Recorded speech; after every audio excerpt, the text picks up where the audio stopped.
Salut à tous, on va parler de gouvernance. Nicole Degbaud, salut Nicole. Bonjour. Fondatrice du cabinet La Cabrique, tu nous expliqueras tout à l'heure pourquoi La Cabrique, qu'est-ce que ça veut dire La Cabrique, mais gouvernance, d'abord moi je veux définir le terme. Qu'est-ce que tu mets derrière gouvernance ? En fait, pour moi, la gouvernance a deux acceptions. Il y a la gouvernance institutionnelle, c'est-à-dire le fonctionnement des organes de pouvoir entre le conseil d'administration, le comité de direction, le comité exécutif, etc. Ça, c'est la première partie à laquelle à peu près toutes les entreprises se plient. Et ensuite... Elle est fondamentale, cette partie-là. Il faut que ça fonctionne correctement. C'est-à-dire Bien sûr. Ce que je veux dire, c'est que ça, c'est la partie probablement la plus connue. Ouais. Et moi, je travaille aussi beaucoup sur la gouvernance opérationnelle, c'est-à-dire la colonne vertébrale de l'entreprise, l'ensemble du socle qui fait l'entreprise, c'est-à-dire la mission, les valeurs, la culture, le management, le leadership, c'est un corps. C'est comme un enfant, finalement, il faut l'éduquer. Et une entreprise, ça se bâtit, et ça se bâtit avec des éléments de gouvernance. Donc en fait, la gouvernance, ce qui est un peu compliqué à définir, c'est que c'est un ensemble de choses qui va faire qu'on va parler de gouvernance. Voilà. Mais pour pouvoir avoir une gouvernance efficace, il faut en amont réfléchir à un certain nombre de sujets pour ensuite piloter. Et c'est la raison pour laquelle, par exemple, en matière de ESG, moi je considère que l'ESG est un sujet de gouvernance. C'est pas de la stratégie, c'est pas quelque chose qu'on peut faire de manière un peu simpliste dans son coin, c'est quelque chose qui doit faire partie intégrante. Alors attends, ça m'intéresse, l'ESG, sujet de gouvernance. Mais pour moi, la gouvernance, c'est l'équilibre des pouvoirs. C'est pas que ça. Non, mais c'est aussi ça. Enfin, c'est la question que je te pose. Est-ce que le plus important dans une entreprise, c'est pas qu'il y ait des contre-pouvoirs efficaces aux dirigeants et aux organes de direction? Alors oui et non. C'est-à-dire que si jamais l'entreprise fonctionne bien et qu'elle est bien dirigée, le fait qu'il y ait des contre-pouvoirs, ça peut avoir un sens ou pas. Mais si elle est mal dirigée, c'est très important d'en avoir.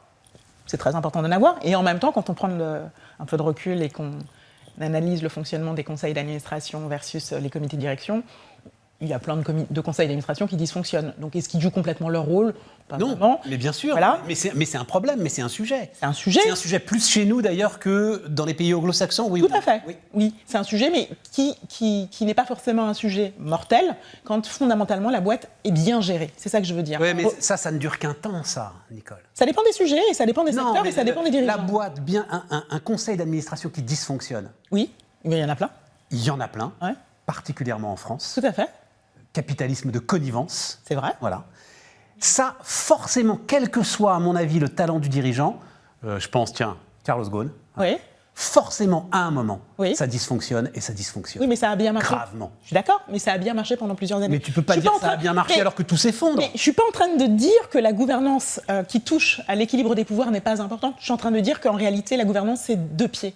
C'est la gouvernance que moi j'appelle institutionnelle. Ouais. Et c'est la gouvernance opérationnelle. Parce que vous pouvez avoir une entreprise qui fonctionne très bien avec ses organes de pouvoir, mais qui dysfonctionne totalement au quotidien. C'est possible, parce que les gens sont mauvais. Ça, c'est le boulot du directeur des opérations, ça, à ce bien sûr, mais s'il est mal fait. S'il est mal fait... T'appelles ça encore de la gouvernance, c'est de l'efficacité opérationnelle. C'est la gouvernance opérationnelle. Parce qu'en amont, ce qui va faire qu'une entreprise, elle va bien fonctionner, c'est... Est-ce que tout le monde est au clair avec la mission de l'entreprise, au sens purpose, c'est-à-dire au sens anglo-saxon du terme, pas ce qu'on en a fait à travers la loi Pacte, puisque finalement, à travers la loi Pacte, on a socialisé un sujet qui fondamentalement ne l'est pas. Vous avez le droit d'avoir une mission dans les pays anglo-saxons. Si vous avez envie qu'elle ait une dimension sociale, parfait, mais c'est pas obligé. Non, mais attends, parce que la loi Pacte, c'est quoi? C'est la raison d'être. Elle a donné... Oui, mais avec une dimension sociale et moralisante très forte. Les anglo-saxons, le purpose, ça existe depuis des années et des années. C'est pas mal, ça. Voilà, ça existe depuis des années. C'est Peter Drucker, même, qui en parle très très bien. Donc c'est un vieux sujet. La plupart des... Qui ça Peter Drucker. Je connais pas Peter Drucker, vas-y. Peter Drucker, c'est un espèce de chantre du management qui est très connu, qui est décédé maintenant, mais qui était exceptionnel sur ces sujets-là notamment, et qui parle très très bien de la raison d'être. Mais alors attends, le but de l'entreprise, c'est de produire et de servir ses clients au mieux. Non, le but de l'entreprise... Moi, j'en connais pas d'autres, moi. Mais non, le but de l'entreprise, c'est d'exécuter sa mission. Mais sa mission, c'est de servir ses clients. Mais ça dépend de l'entreprise. D'aller les chercher et de les servir. Mais non, ça dépend. Toutes les entreprises. Mais non, ça dépend. Est-ce que c'est une entreprise à but lucratif ou pas? Oui, mais c'est pas la même chose. Oui, d'accord, mais on ça parle ne signifie pas la même chose. Mais oui, mais ok. Si on parle d'une entreprise à but lucratif, son objectif, c'est clairement d'avoir une rentabilité économique. Mais comment est-ce qu'on va la chercher? C'est fondamental. En fonction de la gouvernance que vous allez mettre en œuvre, vous allez la chercher comme ceci ou comme cela. Le fait d'avoir... Donne-moi un exemple de gouvernance opérationnelle qui dysfonctionne et pourquoi ça dysfonctionne, si tu peux. Lagardère. Je suis désolé. Lagardère. Lagardère, c'est un naufrage total. Oui, mais c'est un naufrage total parce qu'il n'y a pas de dirigeant. Mais parce qu'il n'y a pas de gouvernance. La gouvernance institutionnelle était dysfonctionnelle, puisque son père avait protégé son fils dans le cadre d'une commandite. Voilà. Donc il était trop protégé pendant trop longtemps et les contre-pouvoirs ne fonctionnaient pas. Mais en plus de ce dysfonctionnement, est venu s'en rajouter un autre qui était la dérive totale interne. C'est-à-dire qu'ils n'avaient pas de contre-pouvoir institutionnel, mais ils n'avaient pas non plus de contre-pouvoir à l'intérieur de l'entreprise. Voilà. Et donc, les comités de direction de chacune des entreprises qui faisaient partie du groupe Lagardère étaient sous le joug du pouvoir du seul fils. Donc, c'était le chaos total. Ah oui, enfin, le problème, ils étaient sous le joug de rien du tout parce qu'en l'occurrence, le fils, il préférait aller voir des matchs de tennis. Je referme la parenthèse. Nicole, qui fait appel à toi ? Parce alors, c'est intéressant, parlons de ton cabinet quand même. Donc, c'est une fabrique. Voilà. C'est même pas un cabinet, puisque c'est l'anti-modèle du cabinet classique. Les financiers aussi, quand les petites, alors ils appellent ça boutique de M&A, ça te plaît bien cette image de boutique ? Oui, parce que j'interviens également dans le cadre de M&A.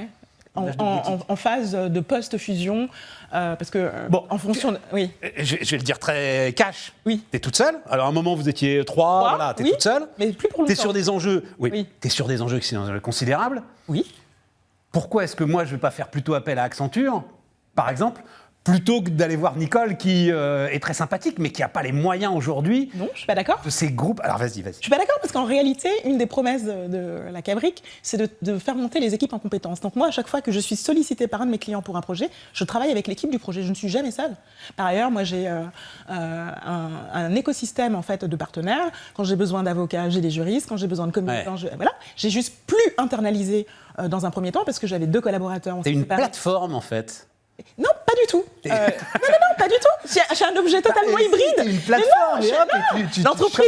L'entreprise est totalement hybride. Je sais qu'on n'a pas l'habitude en France d'avoir des entreprises comme ça, mais c'est une entreprise totalement hybride. Tout cela est bien pensé. Quand j'ai des missions avec des clients entreprises, je travaille également avec des personnes en direct. Je travaille avec les équipes de l'entreprise et croyez-moi, ça les challenge beaucoup. Ça, c'est le premier point. Donc, c'est quoi ? C'est du coaching à ce moment-là ? Non, pas du tout. C'est vraiment, je les fais travailler. Je ne fais pas leur place. C'est-à-dire que je n'arrive pas avec des PowerPoint. Bien sûr, tu fais pas. Non, mais vous devez faire ceci, vous devez faire cela.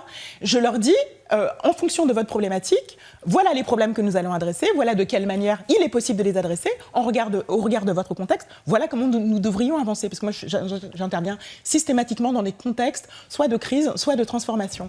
Et avec l'équipe, on va les travailler. Ils vont avoir, ils vont avoir des missions à réaliser à chaque étape. Ils ont un programme. J'établis un programme sur mesure. Et on va dérouler le programme. Mais attends, pour bien comprendre, programme de quoi ? Programme de gouvernance opérationnelle, c'est ça ? Pas du tout. Moi, on m'appelle quand on a un problème à résoudre. Moi, je suis le MacGyver des boîtes. Donc, on m'appelle quand il y a un problème. Et d'ailleurs, par exemple de problème que tu as résolu là, j'en sais rien, la semaine dernière. Pour qu'on incarne bien un petit peu ce que tu fais. Ou si ça ne te plaît pas la semaine dernière, il y a 15 jours et tout, puis tu n'es pas obligé de citer le client. Mais je veux juste savoir comment ça fonctionne. J'ai été appelée pour accompagner, par exemple, la succession du numéro 1 d'un organisme politique. J'ai été appelée pour... d'un organisme politique, c'est pas une entreprise, ça. Non, institution politique, mais je ne peux pas en dire plus.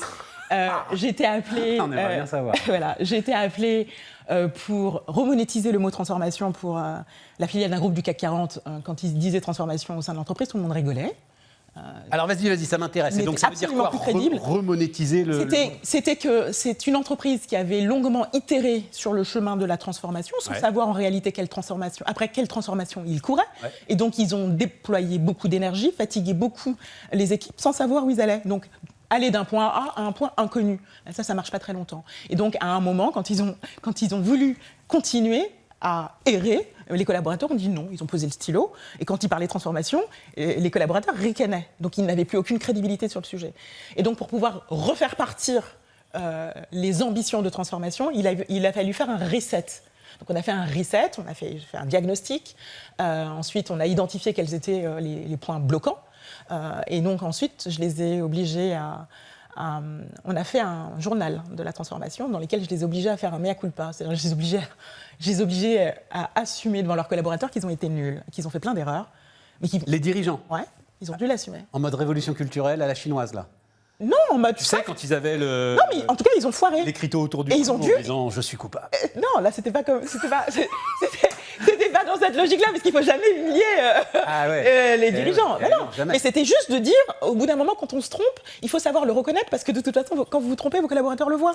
Donc, mettre la poussière sous le tapis, ça n'a pas beaucoup Nicole, de sens. allez, une réponse rapide, juste pour terminer. Oui. On vit une révolution du travail, on vit un choc sur le travail. On vit une accélération de ce qui, de toute façon, avait vocation à se produire. C'est-à-dire ? C'est-à-dire qu'avant la crise, moi ça me fait sourire parce que j'avais écrit une tribune qui s'appelle Recommencement où je disais, nous avons, à partir de 2020, nous avons 10 ans pour réussir les transformations nécessaires pour survivre dans le monde de demain. Et pour pouvoir survivre, il faudrait que d'ici 2025, nous ayons tous initié, tous, quelle que soit la structure de l'entreprise, que ce soit l'État, que ce soit les grands groupes, que ce soit des structures plus associatives, les transformations sont inévitables. Et d'ici 2025, il faut que chaque structure, mais chaque individu aussi, ait entamé les changements nécessaires pour pouvoir survivre face à la brutalité du monde de demain. Yes, ça c'est des enjeux. Merci Nicole. De rien. Merci. On se retrouve Stéphane. bientôt. Très bien, merci.